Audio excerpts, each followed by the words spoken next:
Hey, welcome to the Good Morning Wake Up Show, Monday morning edition. And we've got three guests in store for you today. I cleaned my background. You see, Rachel, it's a lot cleaner looking, right? It looks really nice. Did a little cleaning, a little house cleaning. And we have Rachael Thompson, otherwise known as Reiki with Rachel, from Carolina, South Carolina, right? Or no? North Carolina. North Carolina.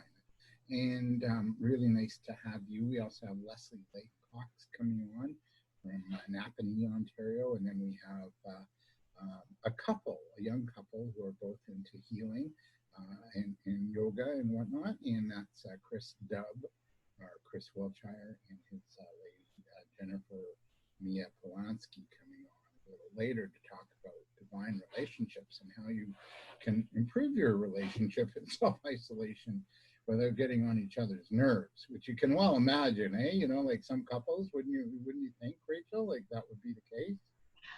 Yeah, it's a true test. It is. You know, if you can survive this, yeah. Right? Yeah, exactly. So I'm just going to play a bit of a song here to set this up, and it's a little bit of a play on words.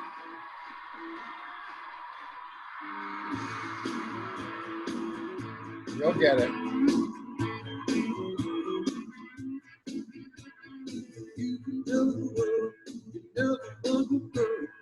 You can burn my clothes when I'm gone. Oh, you can tell your friends just what a fool I've been, and laugh and joke about me on the phone. You can tell my heart to go back into the farm. You can tell my feet to hit the floor. Or you can tell my lips to tell my fingertips they won't be reaching out for you no more. Don't tell my heart, my achy breaking heart, I just don't think you'd understand. All right, I'm going to stop the share, and it's breaky heart, but really it's Reiki breaky heart, right? Yeah, Reiki breaky. Oh, I love that. Yeah. You know who that was? Do you remember that guy, Billy Ray Cyrus? That's my. Yeah, I actually, when I was a kid, I danced to that song in a church talent show. How'd you do? I don't remember. So I don't know what that means, but I remember my costume more than actually how the talent show went. So I remember like having like, this would have been, I don't know when that song came out, like early 90s? Yeah, I think so. Okay. Yeah. So like I had like little cowgirl hat and like everything was fringe. I just remember wearing all the fringe. That's right. That's right. I remember going to Dallas on a business trip, and we went to the Trail Dust Inn Steakhouse, and they were doing line dancing. Yeah. Mm-hmm. Yeah. So that was the rage back then. Remember, like the bowl and everything, and riding the bowl and oh yeah. Yeah. Cars. Wow. So let's get to it. Really nice to have you. For those watching today, Rachel and I are good friends, and we're also accountability partners, and we've been helping each other in our business. It's like, what business? You know, and I laugh because it is to laugh. I don't think you can take it all too seriously. But you're an intuitive energy healer, but you have a background and a master's in clinical mental health. A lot of people are going through anxiety around so many issues, from relationships to their work, their money. How are you coaching and working with those you work with, and how does Reiki actually help them maybe calm down and ease that anxiety? You also too battled your own anxiety. How are you also, you know, what are you seeing in others, and how are you helping? So my own practice is similar to how I work with others. Practice what you preach, right? So I do several things. I forget where I heard this, but somebody was talking about for meditators, for those of us who meditate, this is like a several week-long meditation retreat. Like you can really utilize this time, and that's what I have been doing. So meditation, of course, and different kinds of meditation. So a focus meditation can be really good. And I do recommend this to my clients, and when I'm working, when I have been working with people during this time, as I'm giving them Reiki, which is just high vibrational energy, I'll guide them through a guided meditation. And I find that it helps because during this time, if you can focus your mind on anything besides what's creating fear, then that gives you a little break from that fear. That gives your mind, your nervous system, a chance to reset. So any type of meditation, and if you find that you're having a hard time kind of letting go of some thoughts, then there's so many guided meditations on YouTube, and just all you have to do is listen to the words that they're saying. And anytime your mind wanders, bring your attention back. And if you have to do it 5,000 times, then that's how many times you do it. I find on Facebook, social media, there's a lot of noise and a lot of commentary and a lot of views about what's happening. And everybody's an expert. Some people are saying in a couple of days there's going to be a shutdown of the internet, cell phones. So, some people are saying, the religious writer have their own viewpoints. Everybody's got a viewpoint as to what's going on right now. And how do we kind of work through that, work to maybe calm ourselves down? Because sometimes you can read something and it can be really upsetting and put you in a bit of a tailspin in terms of your own vibe. Mm-hmm.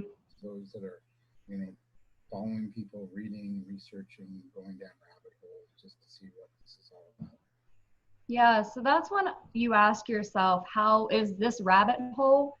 Is this research? Is it harming you or is it helping you? So there's a difference between staying informed for your health and the health of those around you. And it's a slippery slope when we start going down these rabbit holes, because we do have a mechanism in our brain that it can almost become like a drug that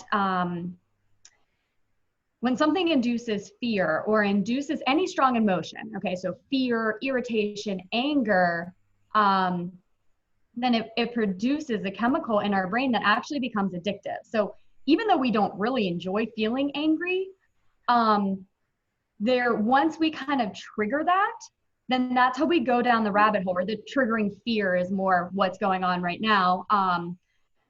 Often the anger is kind of a layer that's over top of the fear. So when you dig down, you realize the fear is underneath all of it. So when the fear is triggered, then you go down a rabbit hole because you're telling yourself that you're trying to make yourself feel better, but all you're doing is feeding that fear.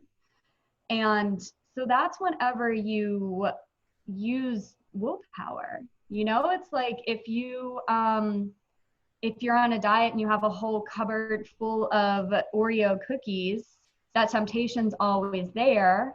And maybe you have 2 and you're fine, but then your brain's like, just have 2 more, just have 2 more, just have 2 more. And there's a point where you have to tell yourself, this isn't helping me. And that's when you take a step back and you do anything to reset again your mind and your nervous system. So if that is meditating, if that is just listening to soothing music, if that's taking a walk, whatever it is, you're going to need that reset. And it's going to be something that you have to deliberately choose to do. And it's like kind of a push to get yourself to do it. And after you push yourself to engage in another activity that's not that rabbit hole, after like 5 or 10 minutes, and you'll feel so much better. You this summer went with your family on a silent retreat, or a yoga retreat. How was that? And how did you deal with that? Especially being with your sister and your mom for, truth. Yeah. So actually we went on, I did 2 retreats this summer. One was a yoga retreat that I did with my mom and my sister, and one was a silent retreat that was meditation based. Well, you were practicing for this time right now, really. I didn't even know it, but I was.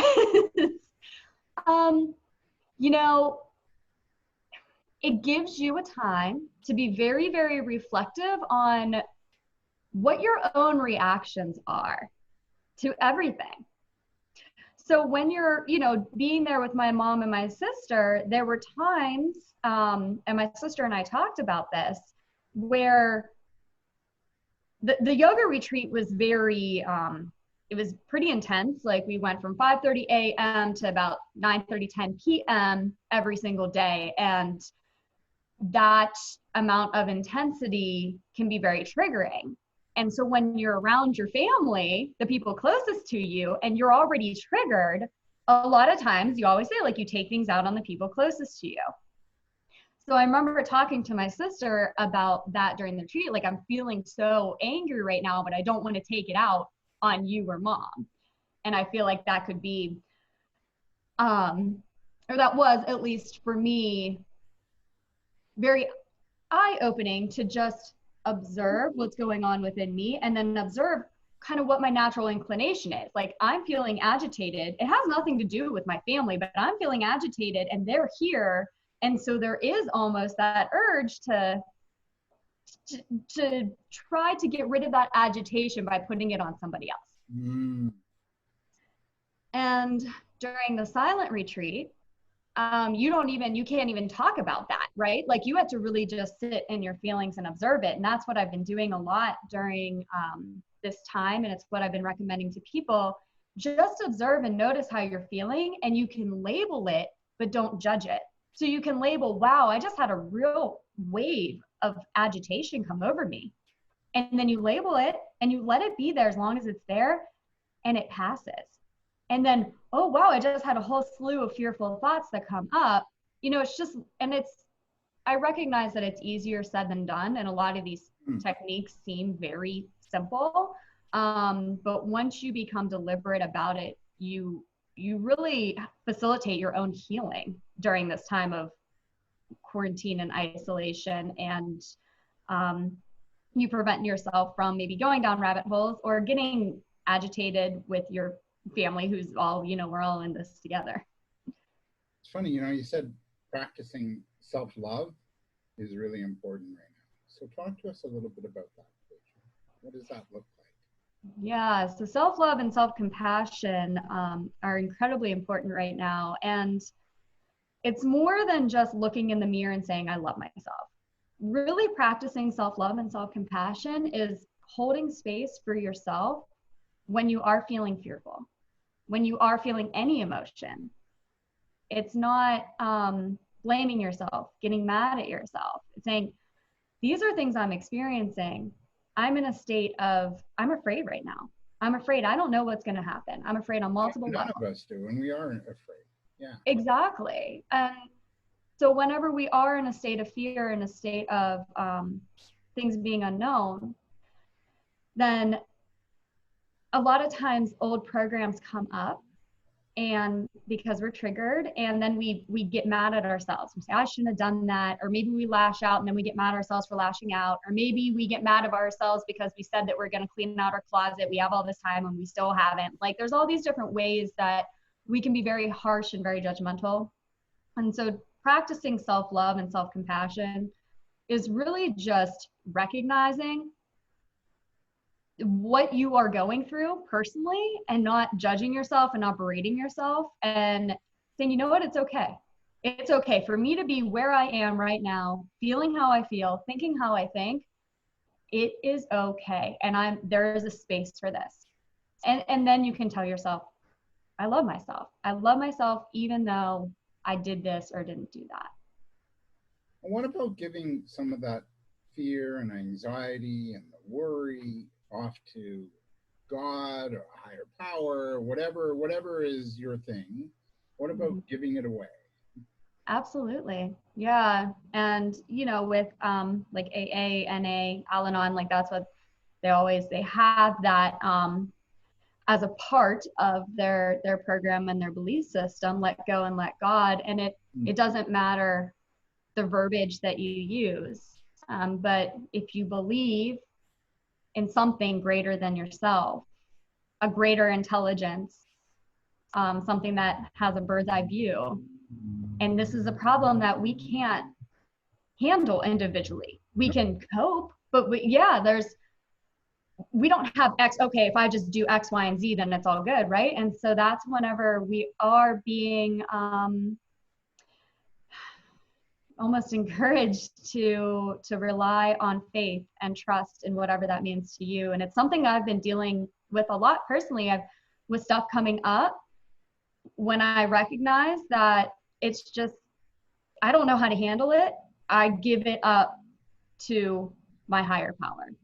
And it can provide a lot of relief. And we are creators. We do create our own realities. Mm-hmm. We gotta really watch and, you know, be mindful of our thoughts right now too, right? Because we can. Absolutely. And I'll tell you, if we survive this like next few weeks or whatever, like I could just see like a collective like hoo-ha, you know, like from Al Pacino in Right. I did it, you know, like I overcame myself. And I think that you almost have to like you know, you have to kind of make it a bit of a project. It's like, okay, well, this is my project. Over the next 2 weeks, I'm going to get really curious about, you know, overcoming me and my fears, right? Like, Yeah. you got a good way to sort of handle the anxiety and the fears and the doubts and the emotions that are going to come up. Like, make it kind of like a fun project. It's not fun. I could think of other better things to do. You know? Absolutely. And people have all these ideas like, oh, this is a great time to clean up my closet and da-da-da. And that's just fine. But when else are you ever going to have an opportunity that you are forced to sit with yourself all day? You have very minimal distractions. I mean, Netflix and like whatnot. But other than that, you're here with yourself. So it's, if we begin to see this as an opportunity for healing, we can come out on the other end of this and help society rebuild in whatever way that it needs to rebuild. And we're coming from a more healed, more whole version of us, or perspective. Wow, that's going to look cool, huh? Yeah. Yeah, it'll look really cool. Just a bit of background as we await our next guest. You know, you admit on your website, and I'm just going to share the screen and go onto your website, that you battled your own anxiety, and Reiki helped. So, here's our next guest too. So you've gone through this yourself. What worked for you? You know, like how did you get through that? So whenever I got my first Reiki session, I kind of had the mindset that I would just have it, and then I would be able to get rid of my anxiety. And it didn't work like that. But I did feel something during that session that was unlike anything that I experienced in the more clinical background that I was coming from. And so that's why I pursued it further and kind of went down the rabbit hole of my own self-healing and spiritual practice and all of that. But it's a journey. And just like the easiest things for me to bring it back to are just like physical health and wellness. So just like if you want to get in shape and then stay in shape, you have to work out and watch what you eat. And that always is like that, right? It's not like, okay, if I just work really, really hard for 2 months, then I can do whatever I want. It's a lifelong commitment, and that's what it's been. And that's how it is. And, you know, managing any sort of mental health disorder, or just like, and not anything that's like even diagnosable, but just like, you know, a low level kind of anxiety or fears, or, you know, all the stuff that we just all deal with in one way or another. Once you can look at it as a journey and develop any practice that works for you, and there's so many out there, there's so many tools out there, and you can just try them out and then just pick whatever one works best for you. That's how I have been able to, not only, I went into this trying to manage anxiety, and where I am now is never where I thought I'd be. So it really becomes a journey once you take it seriously. Now, I'm on your website, reikiwithrachel.com, and one way for people to, you know, calm down is download your free 30-minute energy session, right?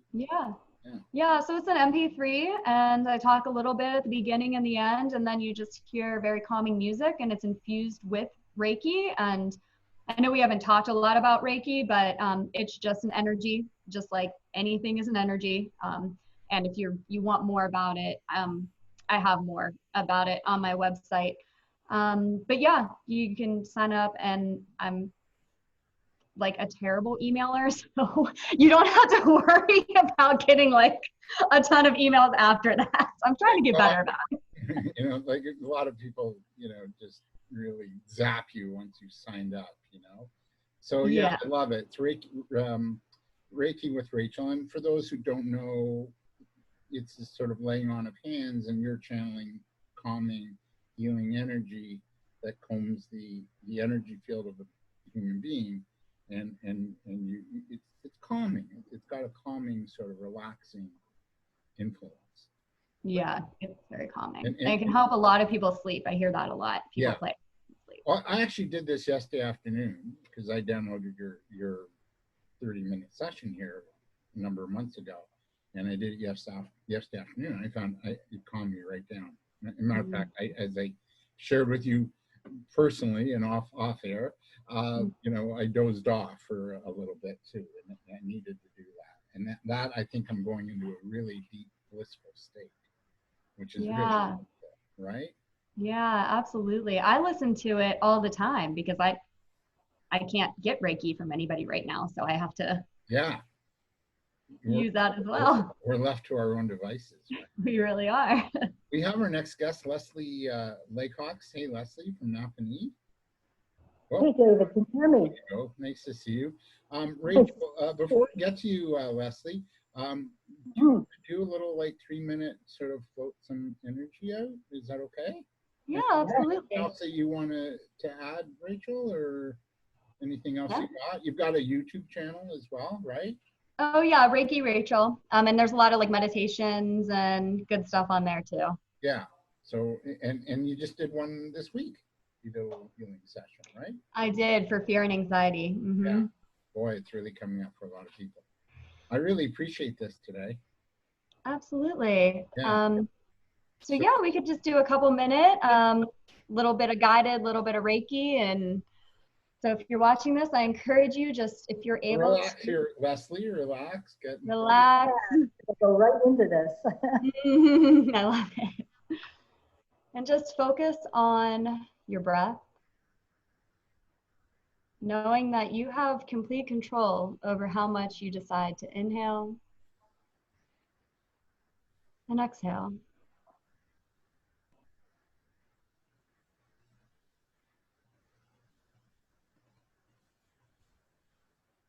And so feeling yourself in this moment, and just noticing what is there without judgment.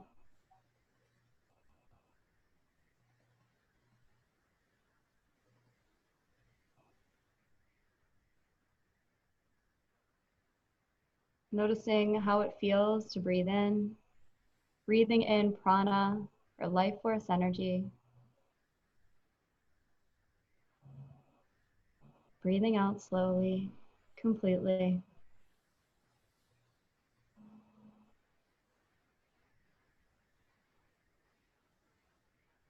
And so next, just take a moment to set the intention or visualize that every inhale is a fresh, cleansing breath. It washes through your entire body, through your mind and your emotions. And it takes with it anything you've been holding on to that you would like to release. And with every exhale, we set the intention or visualize that we are releasing all that no longer serves us in this moment.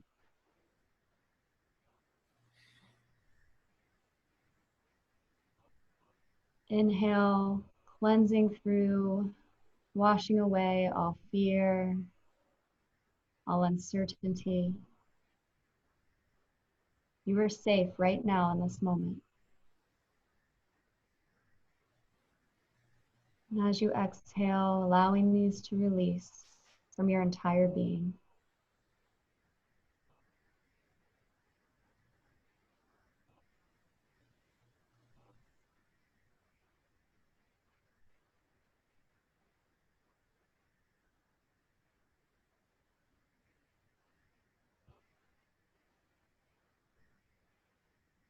You can just end this meditation by repeating the mantra to yourself. I am safe. In this moment, you are safe.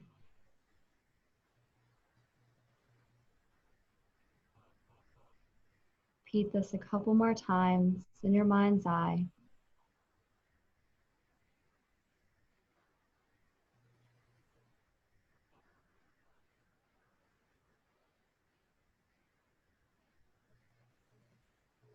And we'll just end by collectively sending love first to ourselves, sending love to our immediate family and friends, to our communities, our cities and states, our countries, and the entire world.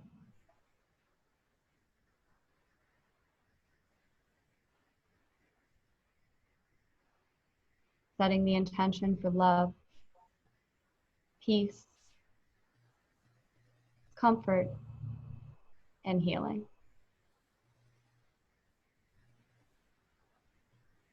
So be it, and so it is. Yeah, so it is. Thank you. You're such a lovely, you're such a great friend and a lovely woman. And I really appreciate you doing this. And yeah, if you want to calm down, I'm getting tingles. If you want to calm down, you know, through this, send your energy, send love, you know, out to the universe and people in your life, and see it. You know, even Dr. Joe Dispenza talks about this, you know, the power of visualization. So it's the website is Reiki with Rachel, and then you're on YouTube with lots of videos, right? Yep. Thanks for this. All right, thank you. Right, you can stay, you can go. It's up to you. I'm going to connect now with Leslie Laycox. Okay. She's the bearer of good news, so it's up to you. If you want to stay. If you got to go, do your thing. But okay. Leslie, welcome to you. You're a nutritional specialist, and you know, you've done some work with women who are moving through menopause. I remember seeing you speak about that.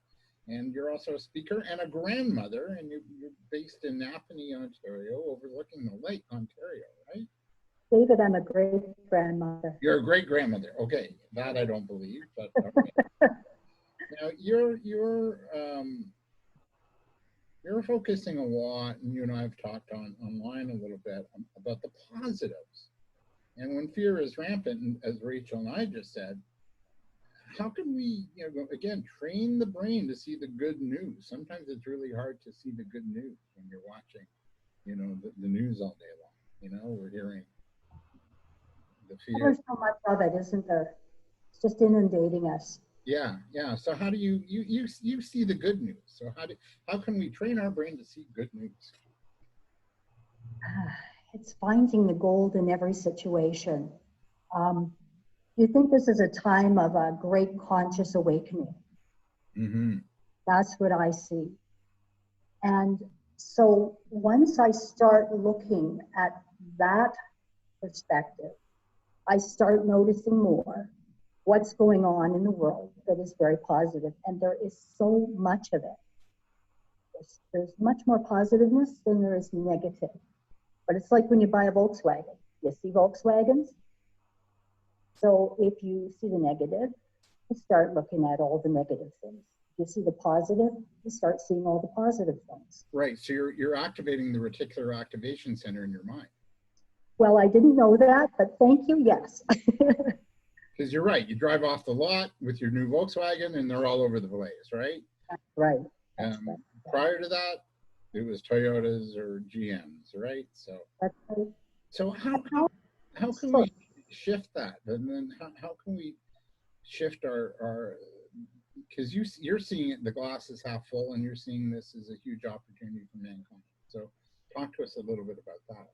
Well, you know, it's I think it's a practice, David. It's a way of life, isn't it? I mean, there are times when I see the glass half empty, but it's an awareness that's been created with people around me that have helped me stay in focus. So once I start seeing the negative, my awareness now is I can change that. So where do I go to change it? I look to see where the positive is in that.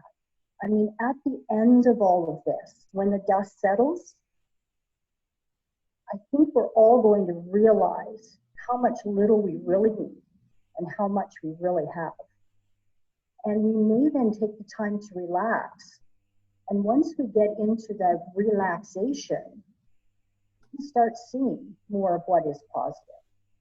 When we're helter-skelter busy doing our, into our daily lives, it's very difficult in that stress mode to see anything but what is causing us stress. So I think it's relaxing, and you can listen to Rachel on her website. Sounds like that is a really good idea. And there's so many other things. I mean, musicians now on YouTube are taking famous songs and changing the lyrics, and it's funny. So looking at humor causes relaxation. It causes the endorphins to change and bring you up. So those are just a couple of ways. I think looking for things that will cause us to be happy and enjoy. And an act as well. Like today, I live in an apartment unit, and none of my neighbors have gathered. I saw one neighbor a couple of days ago, and he's a bit stressed out. He's an older guy, so he's not taking to this too well, and he's active. Yeah. So what I did today was I wrote cards to every one of them saying, hey, if you need to chat or you want to stand outside and get fresh air from a distance, I don't mind a hug still. Here's my number, call me. So I put cards on all their doors today. That is so nice. Yeah. Now, if they act out, it's out of my hands, but yeah, sure. Still, right? So you have grandchildren and great-grandchildren. How are they managing? Because if I'm a kid, man, I'm getting antsy. I miss my ball games, and I was walking the other day on Friday for a walk in my neighborhood, and you couldn't see a car, and I'm thinking this is great for ball hockey on the street because you don't have to stop the game for a car, So yes, in Canada, Rachel, it's customary to play ball hockey, and you stop the game as a car goes by. So yeah. So how are your grandchildren managing? Well, they're not going to school, so they're kind of happy about that. Yeah. Outside playing. Now, I haven't seen them because we are social distancing. Yeah. But we do talk on FaceTime, and, I get updates on a regular basis from all of them. There's a plethora of information now on different websites and Facebook where educators and people who like to play have put all sorts of things out there for kids to do. And so it's really just, again, reframing what's happening. It's our lives have been disrupted. We don't have the same schedules that we had. So it's just creating a different schedule. And kids are extremely resilient.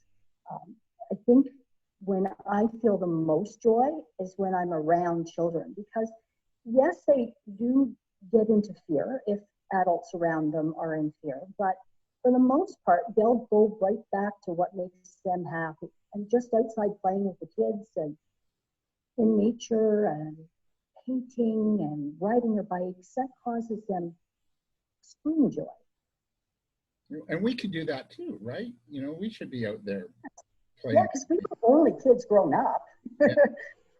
Yeah, we all of a sudden we took life a little seriously, with bills to pay and crappy jobs to go to. And Rachel, in your bio, you worked a 9-to-5 job that was sucking your soul, right? And now you're, you made that shift from that 9-to-5 world into the work you do now, into joy, right? Yeah, and it was one of the hardest but best decisions of my life. So and it took sacrifice, but it was worth it. And Leslie, you too. You've been an entrepreneur since I've known you. And, you know, we spoke at an event years ago with the Yeah. BAC. So how was that transition for you to do your own thing? It was scary at first, but I'm a chameleon. I change pretty much with, you know, my surroundings, and I enjoy it. I like the creation of it. I like thinking outside the box. I like finding people who want to come and play with me on my journey. And I love connecting people who can help others. So that brings me a lot of joy. Is that true for you too, Rachel? Do you like that creation process? Is we're in a time where it's like you got to be creative. You got to find your own fun. So is that creation process true for you and in your work and what you're doing? Absolutely. And now that you bring it up, that just kind of sparks something. So yeah, I didn't have a lot of creative liberties in the normal, in quotation marks, jobs that I had before. So becoming an entrepreneur, I really got to exercise that creative muscle. And I realized that during this quarantine, once you're used to kind of being creative, then you just carried that with you in this quarantine. Like, well, I can't do this, but I can do this. And I've noticed with a lot of my friends who are in the regular 9-to-5 job, like they're struggling a bit, and you just bringing that up, and there's no judgment there. It's just an observation that you sparked when you said that. And I think it's a lot of us have gotten out of that creative mode, and this might be a good opportunity to allow us to kind of, you know, get back on it. Yeah. And Leslie, you know, I read a quote today from Albert Einstein, who said, you know, we can't change the world's problems with the same old thinking. So what's your take on that? I mean, we're going to need thinking. Funny you talk about Albert Einstein, because I heard that during the 1918 Spanish flu, he was also in quarantine and came up with many of his creative ideas during that time. So I'm just wondering, you know, this pandemic just might be the opportunity for all of us to transform the way we live.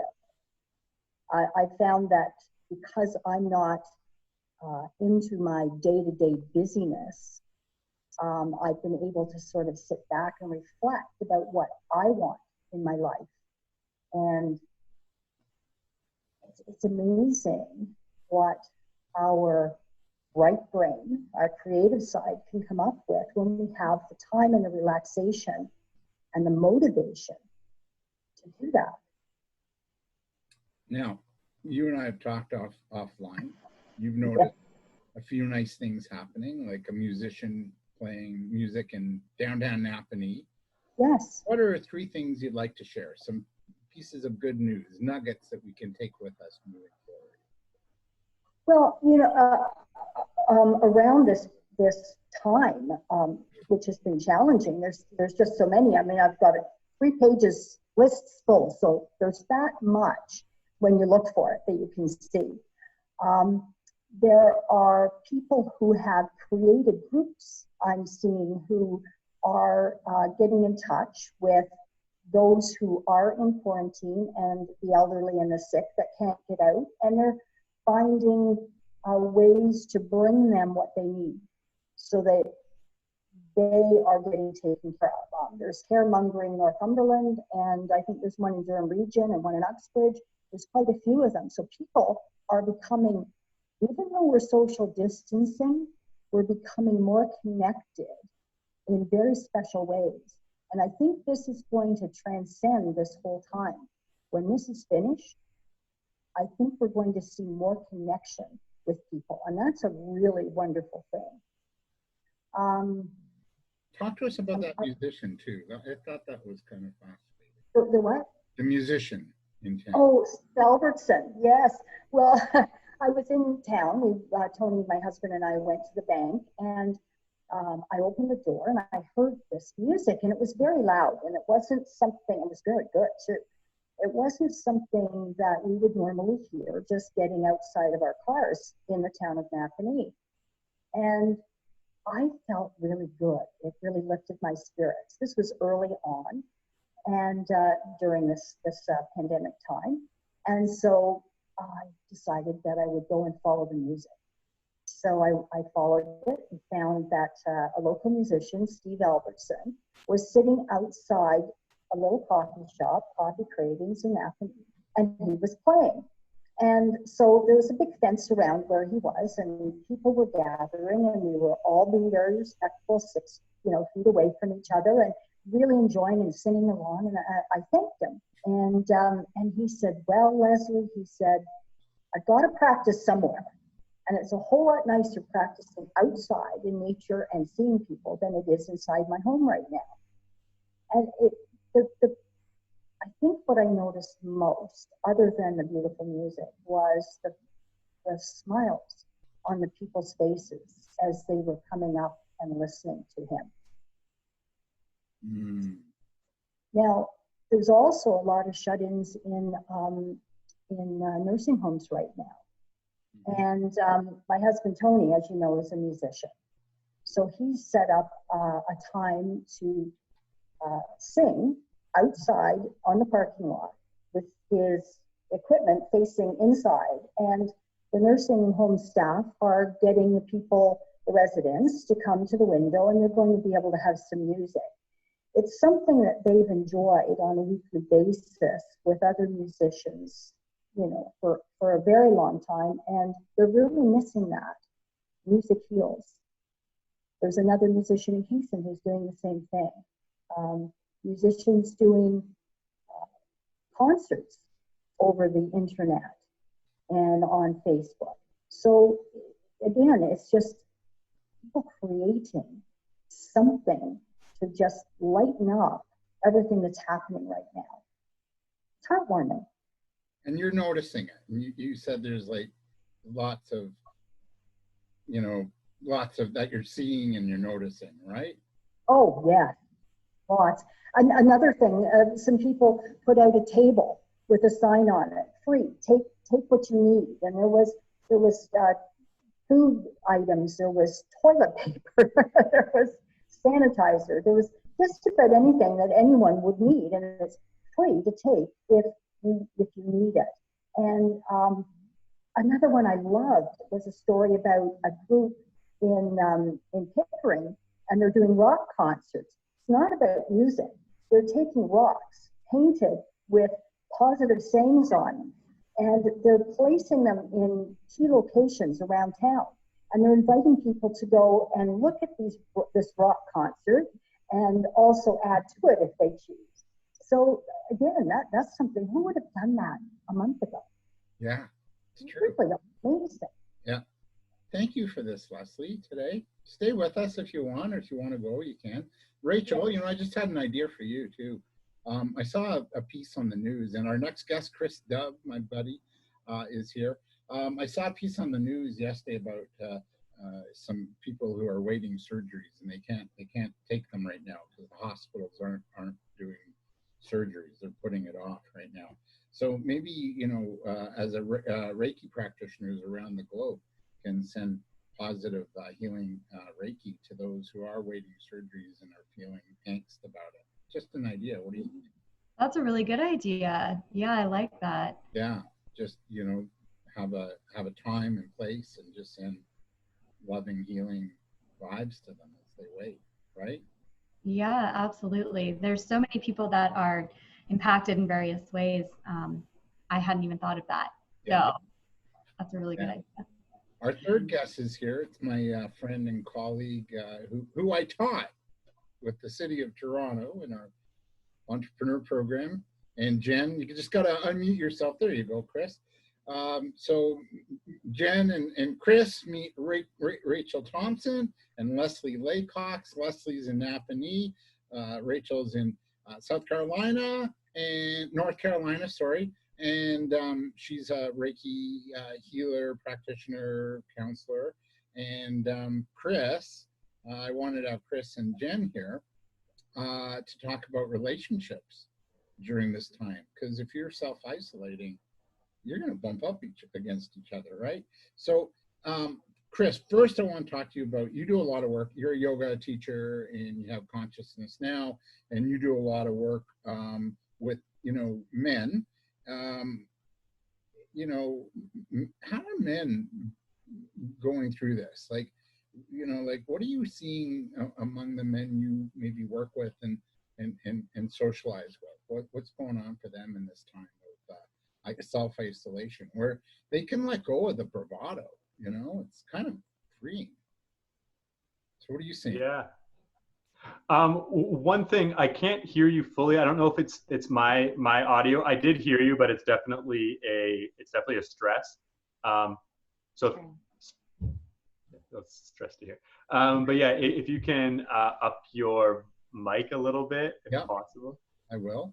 Okay. So what are you with you know, with men, you know, what's going on, you know? Well, yeah, I'm seeing a few things. I'm definitely seeing two sides. Like for example, with my father, he's definitely being more open about, you know, like being lonely, because him and his partner are actually in different different states right now. They're both in the US, but she traveled to get like dental work, and now she can't come back because she's in New York and he's in Florida.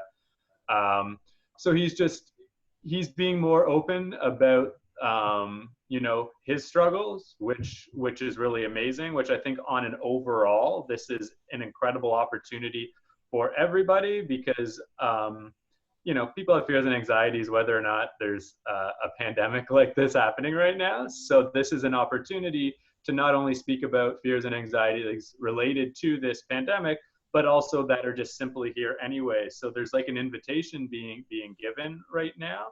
And yeah, I'm having more and more people just being vulnerable and open to me, more men that are reaching out, and some more where I see like, my family's always the easier example. I have 3 brothers, but like my brother Scott, he doesn't leave a lot of room for me to speak when we're speaking. And I think that's kind of his like defense mechanism. So he can kind of like control and lead a conversation.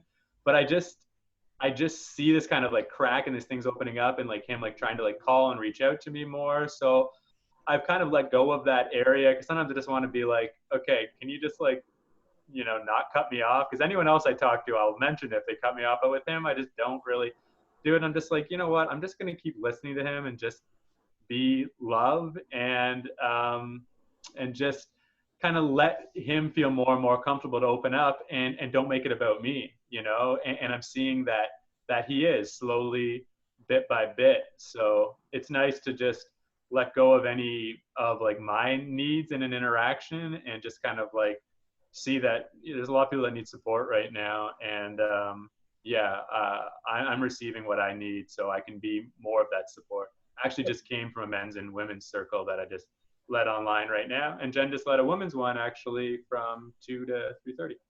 So how do you just be, Chris? Like, you know, we're so used to sort of controlling the dynamic and the situation. How do you just be? Well, that's everything I've been learning right now. I just came back from India on the final 2-week quarantine, and it's what I've been learning for a long time, but things are getting real into the nitty gritty. So one thing, a basic thing is right when I get up in the morning, I ask myself, who am I? And that's more of a rhetorical question, because any answer can be seen, and it's, you know, it's a thought form. But right in the morning, our stream of thoughts hasn't fully come online quite yet.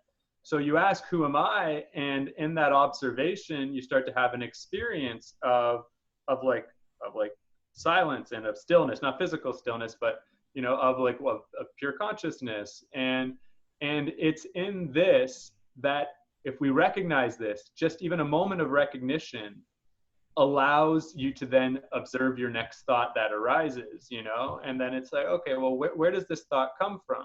You know? And I kind of stay with the observation of thoughts throughout the day, so I don't get caught up in any thought forms, because I know I'm very not immune to becoming identified thinking I'm my thoughts. So in that I can accept, neither reject or accept any thought that arises, just simply observe it, know that it's not me. Sometimes there's interesting information there. Sometimes it's just worry, you know, whatever it is, but I can just simply observe it and know that I'm not it. And I can just continue to keep myself in check. But I have certain books that I go to, definitely take time to hit the yoga mat, and do that practice. Conscious breathing is probably the easiest thing to do. Just simply be aware of your breath. Yeah, I just like to keep it simple when I come to these things. I have other ways, but that's the simplest. Simple usually works the best, you know. Yeah. But we're being forced as men, and Jen, don't worry, I'm going to get to you. You know, here we are, like, you know, we all went to work. Maybe we're a big executive and we drive a big car, or you know, we're just, you know, climbing up the corporate ladder, or we're our own business. And these things have all of a sudden in the past 2 weeks have kind of been stripped away from us. So it's kind of like, it's like we're peeling away the layers and the facades of who we are. So who are we? Who are you? You know, when you strip away the layers, who's Chris Wiltshire? Yeah.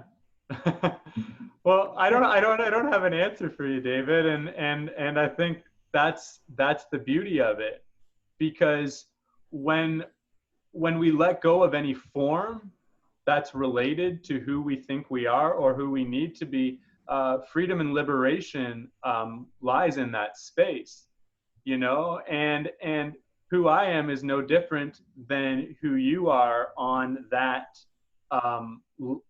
in that awareness, you know. So that is what's coming to me, is like this deeper universal level that I feel like this whole experience is bringing us more into this unity.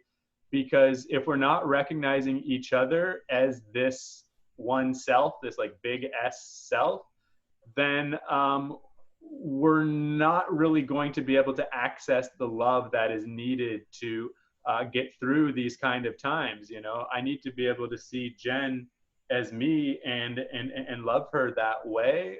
Otherwise, I'm, you know, my own fears and my own insecurities are going to get the best of me. And, you know, I could treat her or treat anyone else like there's something other than me, and someone I need to be afraid of, or someone that doesn't love me or doesn't have my best interests in mind. And yeah, not everyone has my best interests in mind, but so long as I am seeing myself within them, they're going to interact with me from that place. So yeah, they're not going to interact with me in the same way that they might react with somebody else. But if I'm holding these thought forms or ideas of somebody else, then now we're in a whole mental realm where our belief systems will be at play.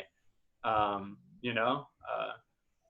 So yeah, that's my answer to that. All right, and sitting next to you is Jennifer Mya Polansky, and you're working with women in the sisterhood circle, and you just did a sisterhood call probably. You know, Jen, talk to us for couples maybe who are struggling right now. How can self-isolation maybe help them get closer, and what do they need to do to work through some of the issues, some of the bumping up against each other, to achieve maybe a closer bond right now?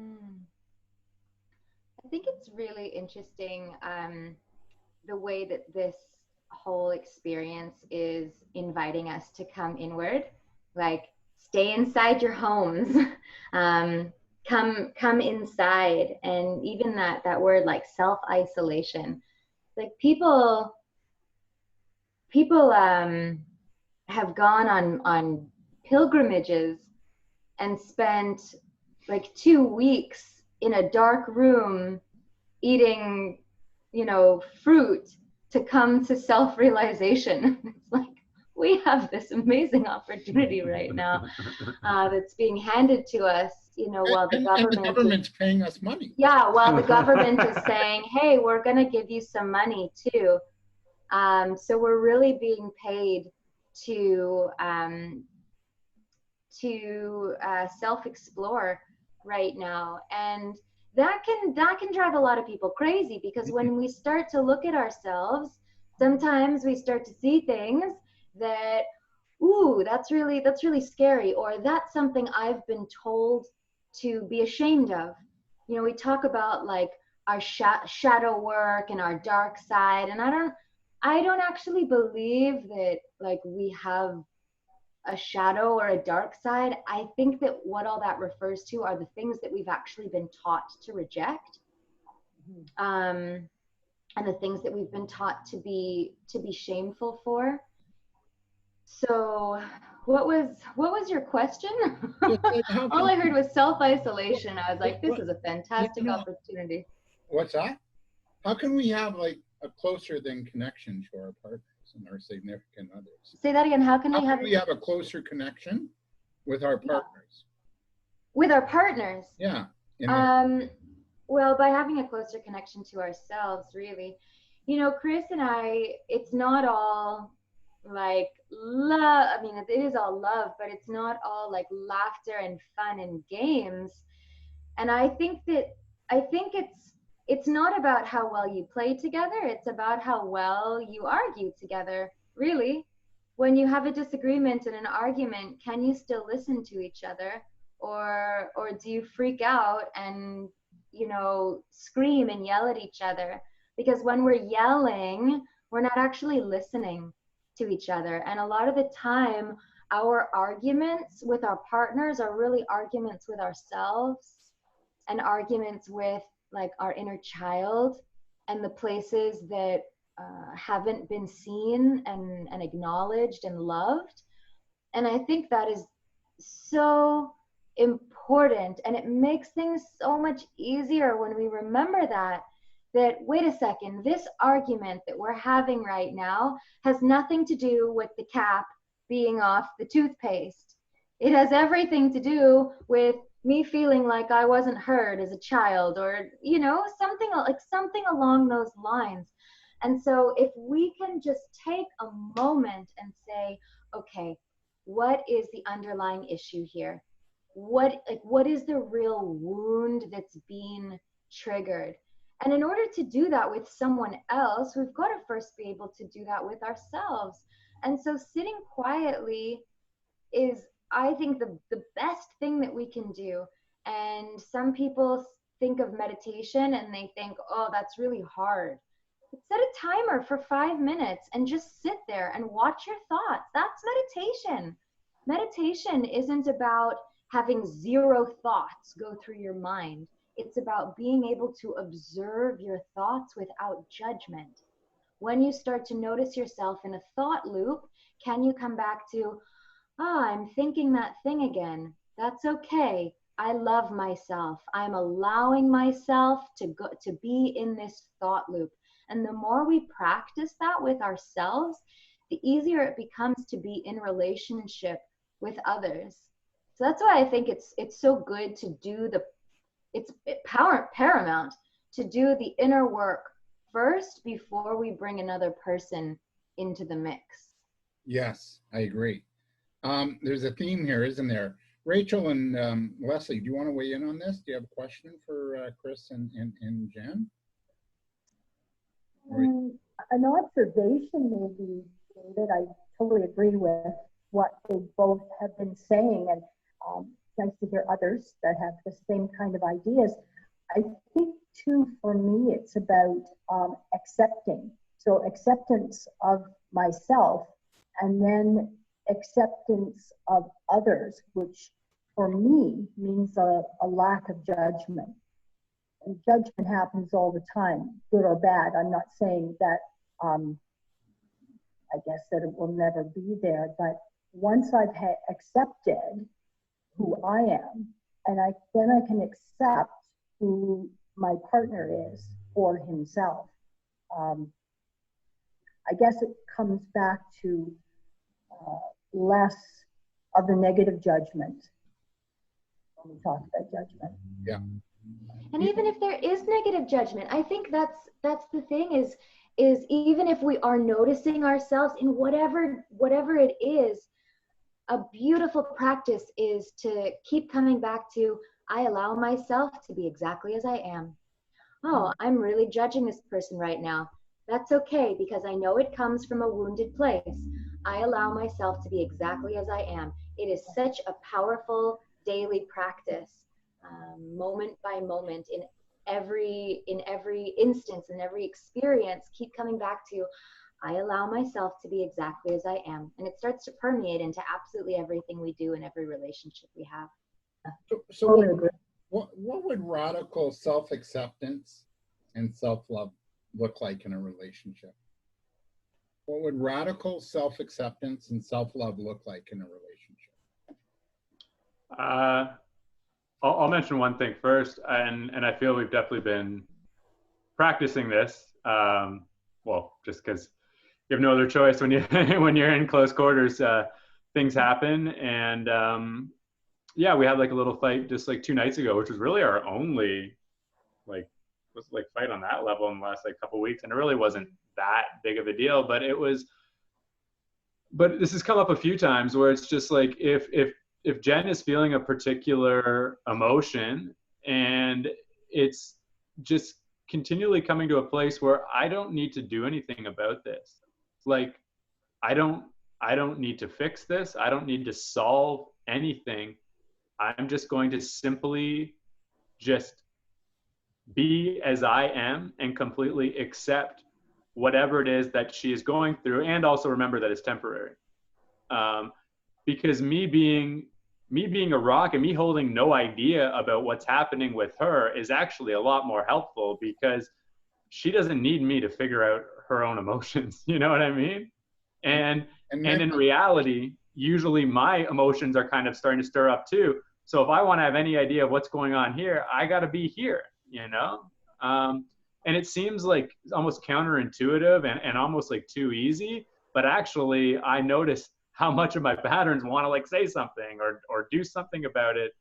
And Jen reminds me at times to be like, you know, can you just let me be like this right now? And that's helpful. And it's really amazing seeing that, you know, like the whole adage of less is more can apply to even more things than I was aware of, you know? Yeah, and we were talking. And that's a very challenging thing often for men to do, because that is an aspect of the masculine, is to want to show up, is to want to support, is to want to fix. Whereas the feminine simply wants to be and be seen and be accepted.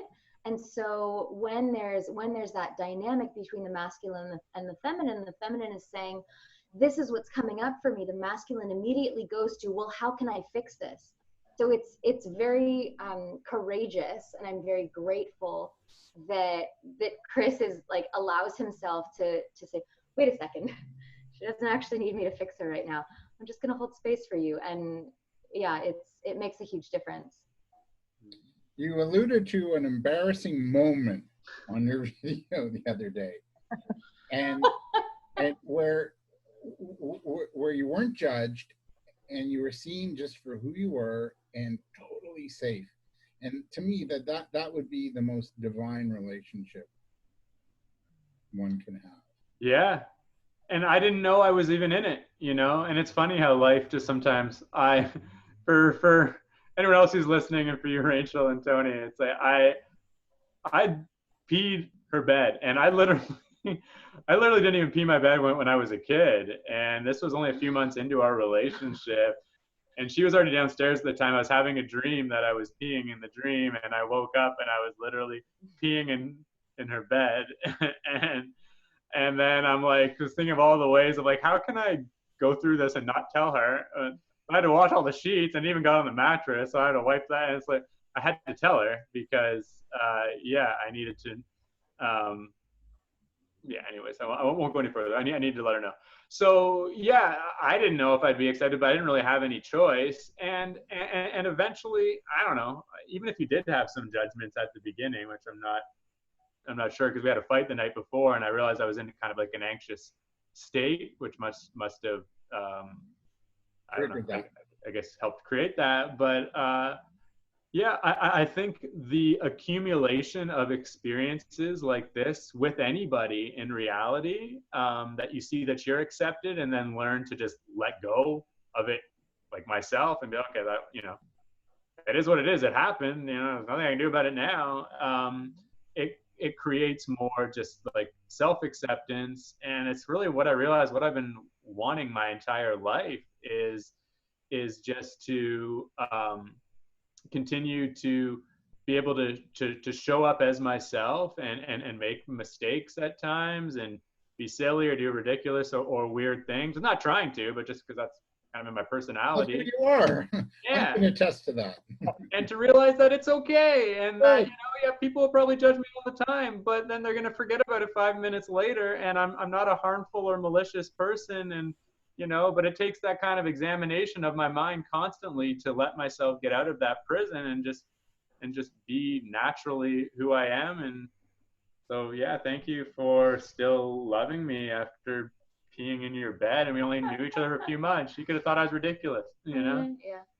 That's the thing. But we've all kind of, I've certainly gone through that. And I imagine most people have had a dream where they were about to go to the bathroom and like woke up right before they peed themselves, or maybe they peed a little bit. It's like, yep, you know what? I've been there. Totally had those kind of dreams. You know, can't remember the last time I actually peed, but like, I get it. And I think that's also another factor in consciously relating is recognizing that the other is ourselves, and we all go through the same things. We do. I think a lot of the we do. You know, we all go through stuff, the good, bad, and the ugly, right? But we judge that. Yeah.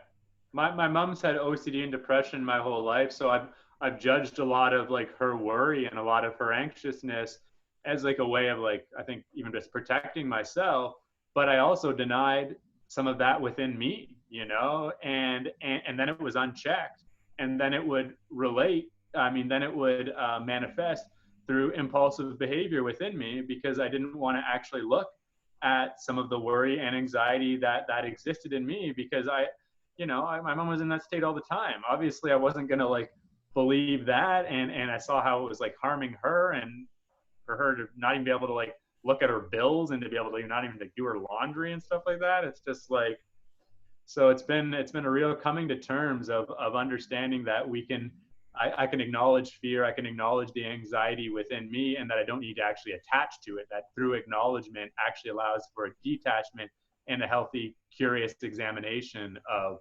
what is there within me, you know? Yeah. Let's leave it there. We're kind of, we went a little long. There's a central theme. Rachel, you talked about that at the beginning, you know, like there's a central theme to that today. And I think it's kind of radical self-acceptance and love of who we are first, and then you can actually share that with other people. Are we all in agreement on that? Rachel, I'll go to you. Oh yeah, absolutely. Absolutely. And so it takes work to get there, but you just, maybe in this quiet time, just practice it. I know when I had my foot injury last year, I was forced on my butt for a few months and not going very far. I did the Louise Hay, you know, I did the Louise Hay affirmations every day. You know, I love and accept myself for who I am. And I had to heal the inside guy, the little guy, so that the toe wound I had could heal. Right? Does that make sense? Yeah. Guys, go ahead, Leslie. One of the exercises that I did a few years ago, it was developed by James Twyman, was everything I saw, I would say, I am that. I am. Right. So if I saw someone in anger, I am that. I am. If I saw someone in joy, I am that. So I did that for 7 days, and that was a real awakening. It caused a real awareness of who I am and how I judge and how I can accept myself and accept others, because we're all the same. We're all one. Yeah, true. Wow, what a great panel today. Blessings to all of you. Chris and Jen, where do we get a hold of you? And I hope I get to meet you. Yeah, well, Facebook is a great place to find me, Jennifer Mya, Mya Polansky. And my website, jenniferpolansky.ca, for all of the women here and who watch this. I'm running, we had our second call today. I'm running free weekly Sisterhood Circle calls every Sunday. And it's through, we have a private Facebook group, and it's Zoom calls. So it's an outpouring of what I do. And it felt really good to be able to have the space to offer this and to offer them for free. So the two main barriers have been taken away, time and money. I wanted there to be as few reasons to say no as possible. So, there we go. There you go. Nice. So the goddess. So Rachel and Jennifer, you guys have to all hook up, because I think there's some synergy that can happen here. Yeah. Nice. And Jennifer, I'm noticing on Facebook too that you and I share a ton of friends. So yeah. Good. Oh, wow. And Chris, where do we reach you? You're doing a lot of work. Consciousnessnow.ca is currently under construction, doing a big revamp. That should be up in about a month, but Facebook's the best bet. Chris Dubb Kundalini is my business page. You can also just find me at Chris Dubb. Definitely running events consistently, a free men's and women's circle every Sunday at 4. My main Monday Kundalini class, which has been happening for a long time, is still happening online, and I'm gonna have plenty more offerings coming. I do a lot of one-on-one work, and I'm really grateful to be able to share more of the self-awareness work and the self-inquiry that I've been learning, because I'm really in a full commitment mode, and I see that anybody who's really ready to fully commit to themselves, like daily 24/7, that's who I'm calling out for, because it's you go through a lot of changes and transformation. So that's an area that I'm most familiar with is transformation, and all of the things we go through in order to complete a cycle and to enter a new one. Man, I taught you 3 years ago. Now look at you. I know, David. I appreciate you so much, man. You helped me a lot, and you're just so filled with love, and please keep doing this, creating platforms for people to share. It's amazing. Yeah, I will be. And Leslie, where do we reach you? And then Rachel. Facebook is a good place to reach me, or private message me at leslielaycox@gmail.com. Beautiful having you on, and you're such an inspiration to me. And Rachel, I'm going to just share your YouTube page, right? Can everybody see that? Yeah. So this is Reiki healing for anxiety, stress, and fear 4 days ago. Not that any of us are having that. My anxiety, I think, is when's baseball coming back? But that's me.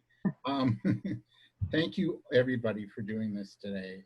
Really amazing inspiration and information. I wish I had longer. So you know what that means? I'll have to have you all back. And thank you, David, for giving us the opportunity to be on this. Yeah, a pleasure. Congratulations. Thanks. And thank you for listening. We'll be back Wednesday with another show. And thank you, everybody. Have a great day.